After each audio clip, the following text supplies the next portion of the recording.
स्वामी सांगतात स्त्री ही भोगाची वस्तू नव्हे, स्वामी सांगतात स्त्री हे उपजीविकेचं साधन नव्हे, स्वामी सांगतात स्त्री ही वापर करून टाकण्याची वस्तू नव्हे.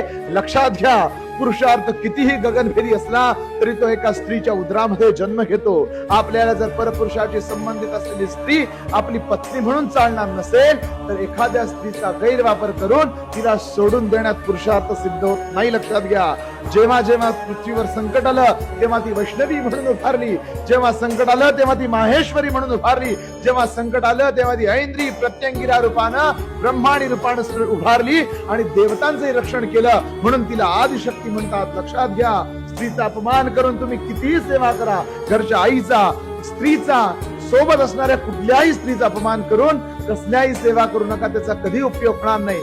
सगळ्यात महत्वाची गोष्ट, सेवा करता पण व्यभिचारी वागता याचा काहीही उपयोग नाही.